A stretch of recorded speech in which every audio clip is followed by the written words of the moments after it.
இதேபோல் சென்னை 1000 விளக்கு தொகுதிக்குட்பட்ட நுங்கம்பாக்கம் அரசு பெண்கள் பள்ளியில் தேர்தல் ஏற்பாடுகள் நடைபெற்று வருகின்றன. விவரங்களை செய்தியாளர் சுபாஷிடம் கேட்கலாம். சுபாஷ், இப்போ நிறைய மாவட்டங்களில் செய்யப்பட்டிருக்கக்கூடிய அந்த ஏற்பாடுகள் எல்லாம் ஒரு ஜனநாயக திருவிழாவை செலிப்ரேட் பண்ற மாதிரி இருக்கு. நீங்க இருக்கக்கூடிய வாக்குச்சாவடி எப்படி தயாராயிருக்கு?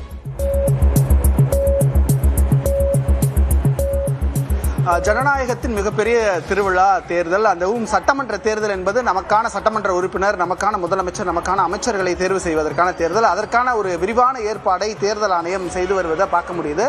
தேர்தலுக்காக முழுக்க இங்க நம்ம இருக்க பூத்தும் பாத்தீங்கன்னா வெற்றி சொன்னதை போல இதுவும் பெண்களால் நடத்தக்கூடிய பூத்து. இப்போ ஒரு வாக்குச்சாவடிக்குள்ள நான் போகும்போது என்னென்னலாம் கவனிக்கணும் அப்படின்றது இருக்கு. இந்த வாக்குச்சாவடிக்கு நீங்க கொண்டு போகக்கூடிய அடையாள அட்டைகள் என்னென்ன அப்படின்றது முகப்பிலேயே ஒட்டியிருக்காங்க. மொத்தம் 12 விதமான உங்களுடைய ஆவணங்களை கொடுத்து நீங்க உங்க வாக்குகளை பதிவு செய்யலாம். அதுக்கான இதை கொடுத்திருக்காங்க. இந்த வாக்குச்சாவடி முழுவதுமாக தேர்தல் ஆணையத்தால் கண்காணிக்கப்படுகிறது. அது இந்திய தேர்தல் ஆணையம் சரி, தமிழ்நாட்டில் இருக்கக்கூடிய சிஇஓ, ஆர்ஓ அவங்க எல்லாருமே கவனிப்பாங்க. இதுதான் இந்த வாக்குச்சாவடியினுடைய மிக முக்கியம். இப்போ செல்போன் வைக்கிறதுக்கு மிக முக்கியமான ஒரு பாக்கெட்ஸ் இங்க ரெடியா இருக்கு. நீங்க உள்ள போகும்போது இந்த செல்போனை இங்க வைக்கணும் அப்படின்றத நாளைக்கு காலையில சொல்லிடுவாங்க அதிகாரிகள். உள்ள போகும்போது செல்போனை இங்க கொடுத்துட்டு தான் போகணுன்றது தேர்தல் ஆணையத்துறை மிக முக்கிய விதியாக இருக்கிறது. அதுக்கு பின்னராக உள்ளே போனீங்கன்னா பிரிசைடிங் ஆபீசர்ஸ் அமர்ந்திருப்பாங்க. பிரிசைடிங் ஆபீசர் கிட்ட உங்களுடைய ஆவணங்களை காட்டணும், அதுக்கு ஒரு டிக்கு. ரெண்டாவது பிரிசைடிங் ஆபீசர் உங்க கையில மை வைப்பாங்க.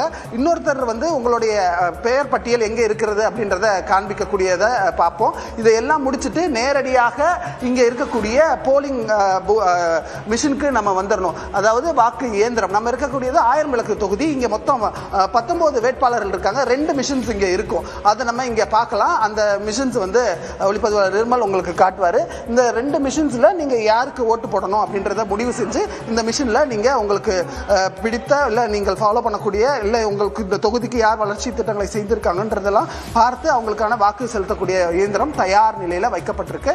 யாருக்கு வாக்களிச்சீங்க அப்படின்றத இங்க விவிபேட் இருக்கு. அதுல ஒரு 6 செகண்ட் காமிக்கும். அந்த 6 செகண்ட்ல நீங்க யாருக்கு போட்டீங்கன்றத உறுதி செஞ்சுக்கலாம். அதுக்கு அந்த விவிபேட் உங்களுடைய இந்த வாக்கெல்லாம் சரியா போய் ஸ்டோரேஜ் ஆகக்கூடிய மிஷின் இங்க இருக்கு. அதுவும் இந்த இடத்துல பார்ப்பாங்க. அதுக்கு ஒரு ஆபீசர் இருப்பாங்க. இவை எல்லாமே இப்போ தயார் நிலையில இருந்தாலும் நாளைக்கு காலையில மிக முக்கியமாக மாதிரி வாக்கு பதிவானது 6 மணிக்கு நடக்கும். 6ல இருந்து 6:30க்குள்ள நடந்து எல்லாமே தயாராக இருக்கும். 7 மணிக்கு சரியாக வாக்குப்பதிவானது நடைபெறும். முழுக்க டீச்சர்ஸால இருக்காங்க. எப்படி பாக்குறீங்க? பல எலெக்ஷன் பார்த்திருப்பீங்க. இந்த எலெக்ஷன் எப்படி? ரொம்ப மாடிஃபைடு எலெக்ஷனா இருக்கு. எவ்வளவு வருஷமா நீங்க இந்த எலெக்ஷன் டியூட்டில பாத்துட்டு இருக்கீங்க? என்னென்ன இன்ஸ்ட்ரக்ஷன் கொடுத்திருக்காங்க? நைட் இங்கே ஸ்டே பண்ணிடுவீங்களா? நைட் இங்கே தான் ஸ்டே பண்ணுவோம். ஓகே. இன்ஸ்ட்ரக்ஷன்ஸ் என்னென்ன? இன்ஸ்ட்ரக்ஷன் இங்க இருந்து யாரும் வெளியே போக கூடாது. எல்லா டீம் ஒர்க்கா நல்லா பண்ணணும், எஃபெக்டிவா இருக்கணும் அப்படின்னு சொல்லியிருக்காங்க. ஜனநாயக திருவிழால டீச்சர்ஸ் மட்டும் கிடையாது, இங்க இருக்கக்கூடிய ஒவ்வொரு அலுவலர்களும் இந்த பெஞ்சை கொண்டு வந்து போடக்கூடியவர்கள், அவர்களுக்கும் இதுல முக்கிய பங்கு இருக்கு. எல்லாமே ஓட் போட்டு அவங்களுக்கான போஸ்டல் ஓட்டை முடிச்சுட்டு மக்களுக்கான ஓட்டிங்கான நாளைக்கு காலையில இருந்து தயாராக இருக்க போறாங்க. இன்று இரவே அவங்க இங்கே தங்கி அவங்களுக்கான உணவுகள் எல்லாமே இங்கேயே செய்யக்கூடிய வகையில அனைத்து ஏற்பாடுகளும் தயாரா இருக்கு.